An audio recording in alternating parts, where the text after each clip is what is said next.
everybody. Lynda Leone, Realty Connect USA. The new real estate market, buying and selling in the age of COVID. What has changed in our world? Well, people have been housebound since March 15th. Many people have lost their jobs. Many are unable to pay mortgage and rent. The governor's mandate does not allow realtors to have person-to-person showings. How have these changes affected our lives? Well, being housebound allowed for new ways to communicate. People are now using more emails and more video conferencing. The loss of jobs means the loss of spending. Many real estate transactions were canceled during the pandemic because in the middle of the transaction, people had lost their jobs. What also happened is people were afraid to move forward and buy a home with the uncertainty about their current work position.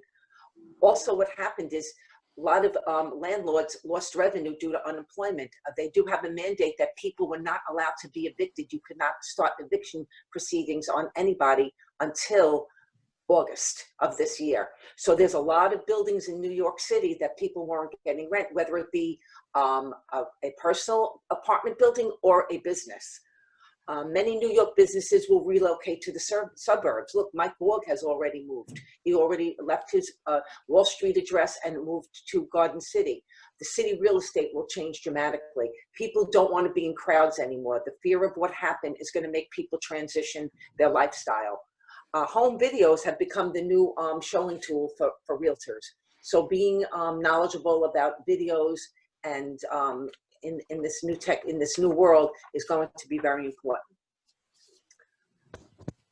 How is the market today? Well, in May 21st, New York State housing market was decimated. New listings and pending sales are down 65%.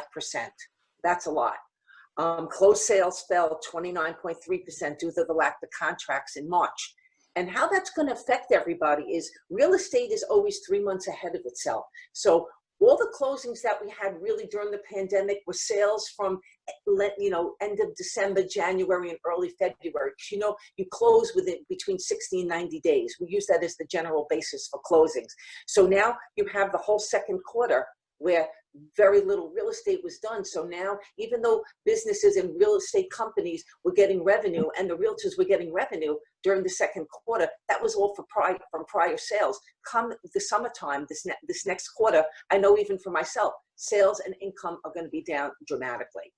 On a positive note, interest rates are still low. So that's what's spurring people to run out and buy right now. I know that there's the month's supply of inventory dropped 10%. We usually go on how much supply of inventory there's left. I think right now, if everything was sold, there would only be 5 months of buying left. So that is sparking right now. There's such contrast to what people are saying as far as sales are down, because in New York, every time I'm making a phone call, there's contracts out.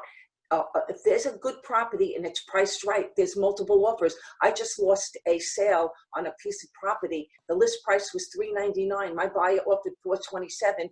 The agent called me up and said, Lynda, I'm embarrassed. I can't tell you. I would never pay what this person offered for this house. So it had to be like $40,000, $50,000 over asking price. And that's what's happening in this market right now. There's multiple offers on great property.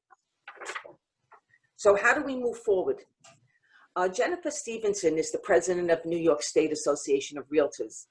She wrote a letter to Governor Cuomo on May 6th, reviewing our current data and asked for the following. She wants this, other states have been conducting real estate business, but she just appealed to Governor Cuomo to try to get some of these things done. There's a whole list of them, but we just pinpointed and wanted to point out a few. Limit real estate showings to 1 real estate licensee and limit the number of consumers to 2. Limit the final walkthrough appointments to 1 real estate license and the 2 customers. Require all real estate licenses, office staff, and consumers to wear masks during in-person contacts. On that note, there are some sellers that are letting people in and they are limiting them to 2 people. We all sign anybody liable if you contract COVID. However, there was another note out through New York State Association of Realtors, and they did a survey. 65% of the people said, even though they signed the form, that if they contracted COVID, that they would sue. So I don't know legally how that works. So anyway, real estate offices should be reopened under strict safety guidelines, and there must be clear communication between real estate licenses and consumers on safety inspections before in-person meetings.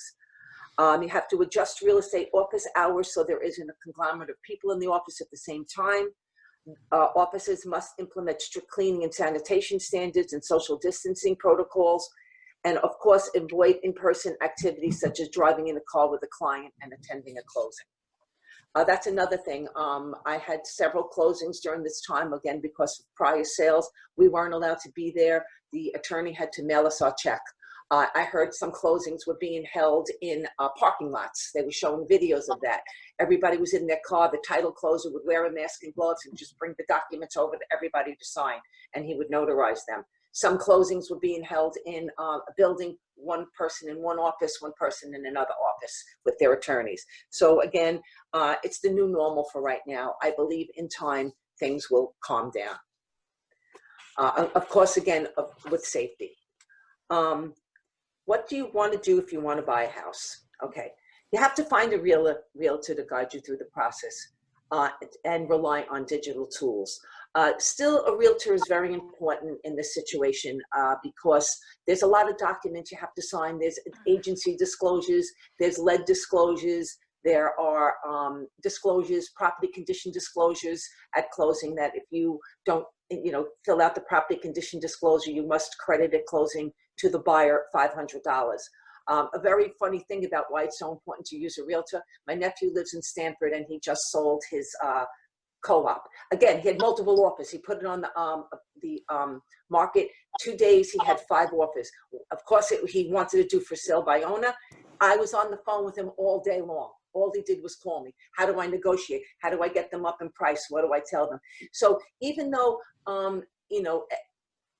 you think you could just sell a home on your own, there's just so much you don't know about the sales price, marketing, and negotiating. I think the most important thing is negotiating, because he never knew what step to take. When does the inspector come in? When do I call my attorney? So these are the things we guide you through. Getting pre-qualified, of course, is the most important thing. It's always, you must know what your affordability is. Virtual showings is now a reality. We now do everything via video. Some people are not letting professional companies in a house to video their property, so the seller is doing their own videos, and the buyer is looking at that video. And there's also 3D tours online. Home inspections are done without buyer present. Appraisals are done usually drive-bys, and closings only the buyer and seller are present. Again, if you want to sell your home, I did go over that information about what my nephew did, selling it on his own. You must contact a realtor to guide you through the process. You only have one time to make a first impression, so you must prepare your home for sale. Again, the most important thing is focus on your health. Safety comes first. People must wear masks, gloves, and they must be able to sanitize. I feel that if you're wearing gloves, most people aren't touching things now, from what I hear. So if the people are having gloves on, people in the home must, just wipe down their surfaces. Virtual marketing, again, seems to be the new way we're going. Again, 3D tours, as I mentioned, and agent-led videos. What people are doing is they're videoing their house, sending it over to the realtor, and the realtor is narrating it through the process. Lynda Leone, selling houses and creating homes. Any questions?